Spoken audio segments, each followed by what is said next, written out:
Hi everyone, this is your host, Wendy Allman with Experiments in Poetry.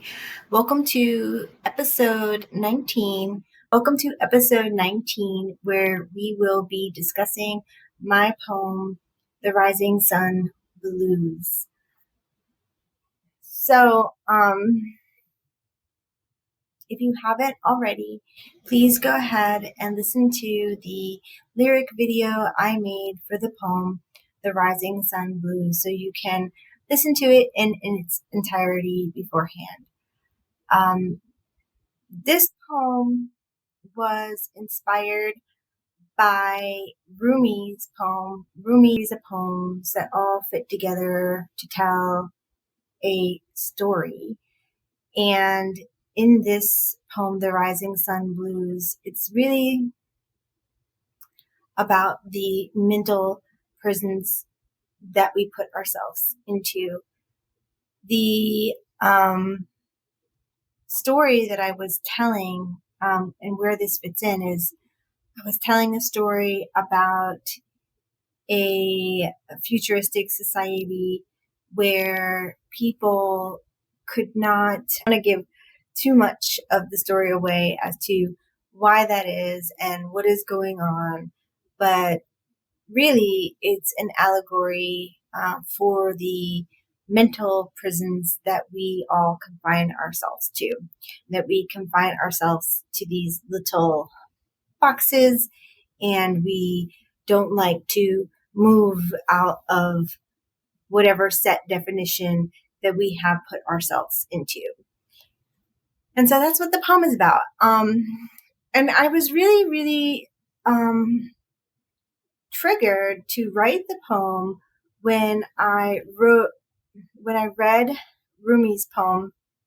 Now, Rumi is a Persian poet from the 1200s, and he was born and lived in the area of what is modern day Afghanistan.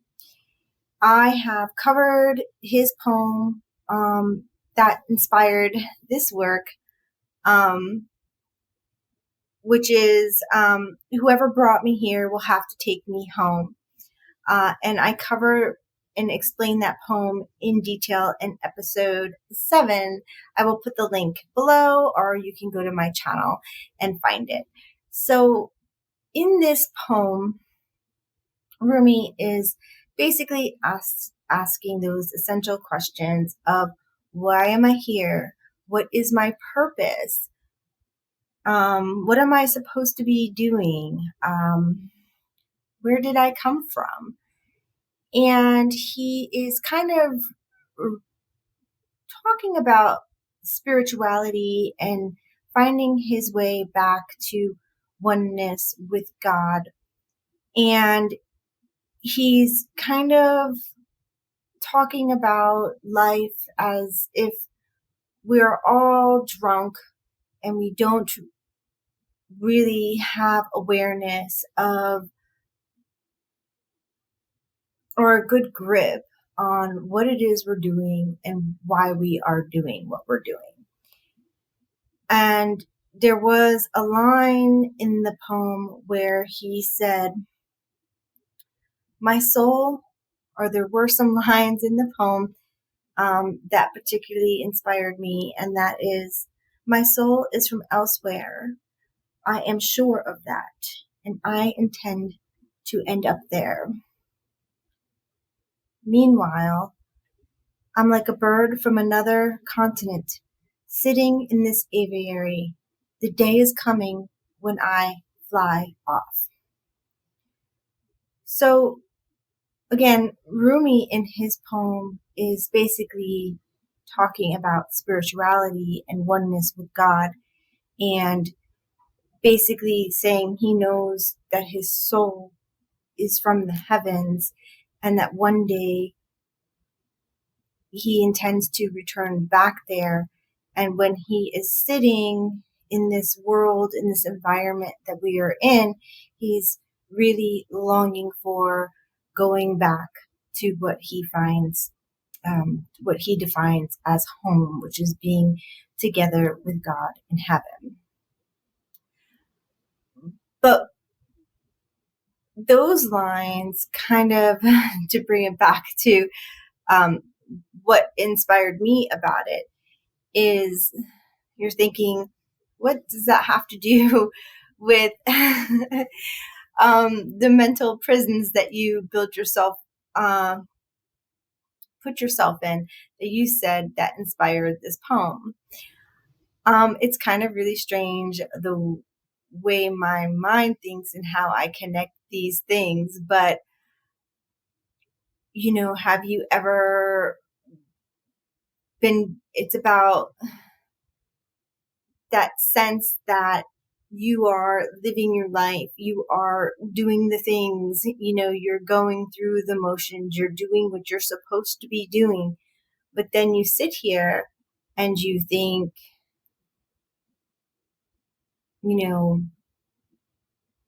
but it's not for me. It doesn't do anything for my soul or for my spirit the way I'm living here. Just like in Rumi's poem, how he was talking about living this life as a drunkard in a tavern. I mean, I was discussing when Rumi wrote his poem, he was talking about sitting in a tavern and just drinking and having a good time, but how that wasn't really fulfilling his soul, and he's just sitting there thinking, this isn't what I'm supposed to be doing. This cannot be it. Like, what am I doing here? What is my, and he felt unfulfilled. And so in my poem, which is inspired by that, it's that feeling, that feeling of, I'm here, doing the things, but I don't really feel like I belong doing these things, and I don't really feel satisfied with the life that I am living, and don't feel like I quite belong. And when I look around, I see other people that appear to be quite happy and satisfied and fulfilled, but yet I'm not feeling the same way. So let's get into the poem. Again, it's inspired by these lines when he's talking about being a bird from another continent sitting in an aviary. So what is an aviary? Is a place where you can go. So an aviary is a place where you can go to see birds. And often I think about it as that the birds are confined in some way. They're not really quite free. And so that way, anytime you go, you can make sure that you can, see those birds. So Rumi is saying that he feels like this caged bird, and that one day he's going to fly off to be where he is supposed to be. And so I cite those lines at the beginning of my poem with delight stirs the songbirds to life. So the birds are sitting in their little golden cage, and the sunlight comes through, and they start singing, and they're really, really fulfilled, and the light makes them happy. And then I say, why does it not do the same for me? Every morning up to the first floor I go, where windows serve as portals to a time lost long ago. So here I'm saying I don't feel the same way. Maybe that's because I realize that I'm just in a cage on a floor looking out a window, and that I'm not really free to be as I want to be. And I can tell I'm in a cage, and I'm looking out to the outside thinking I want to be there. And you can give me all the sunlight and golden cage that you want, but I don't want to be caged. And I long for the time lost long ago when I maybe was free and didn't put myself into this cage or wasn't put into a cage by someone else. I watch shadow turn to light. I press my body to the glass to bask in its warm, glowing embrace. So it's quite dark to know that you are caged somehow, and you're looking at your window and the sun is shining through. It does feel good, but you're still caged and you're pressing your body against the glass to try to get as close as you can to being outside, and you're taking in that warmth of the sun. But again, it's only glass. You could probably break through it. So that's where the whole concept of the prisons that we build for ourselves. Even with people who are truly captives,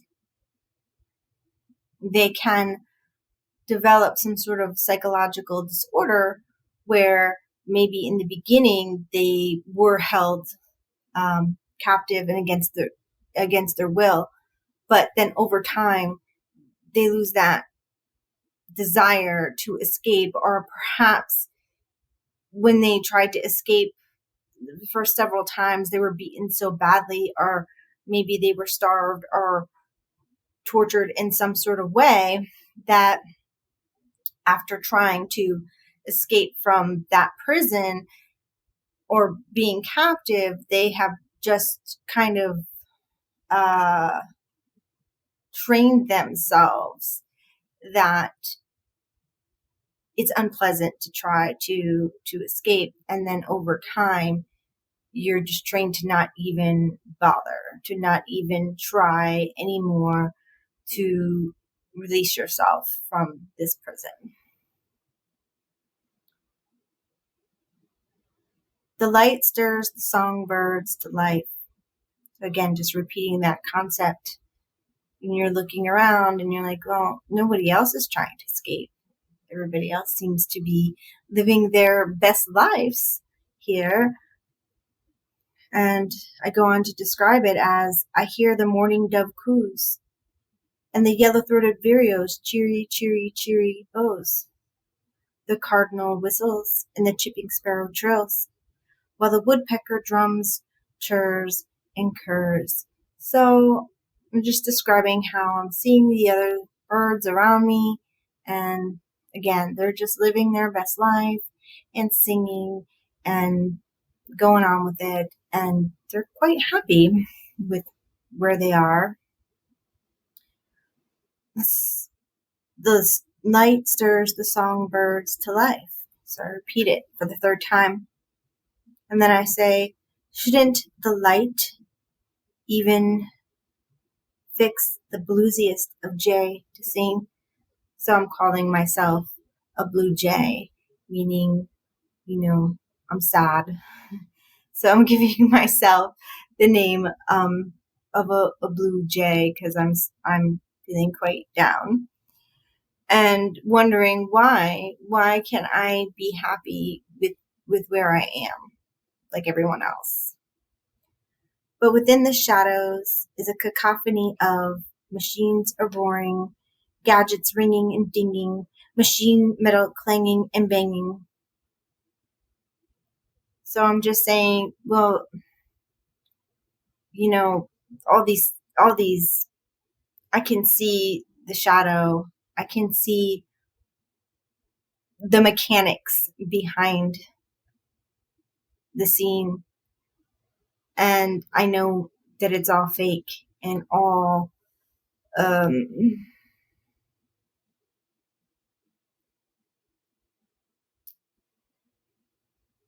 it's all by design. And what I really long for is to actually just be out in the actual world and to make my own life, not something that has been, not a gilded cage that has been made for me. As the light stirs the songbirds to life, I whir and whimper and release a somber note. So again, everybody else is singing and chirping and cheering and cooing, and I'm just whimpering and sad in my little corner, wanting to be free. I hope you enjoyed this poem. It was quite sad, but that's the way it goes sometimes. Sometimes we need to express not being happy and wanting to move forward and to grow. And I don't think there's anything wrong with that in life. We have to grow and move to feel some sort of satisfaction. We can't be stagnant with what we are. And that's what brings me satisfaction anyway. Please hit the like button and subscribe if you like hearing my poetry and the poetry that I review of others. And leave a comment below if you have any poems of interest that you would like me to cover here on this channel. Thanks again. Bye-bye.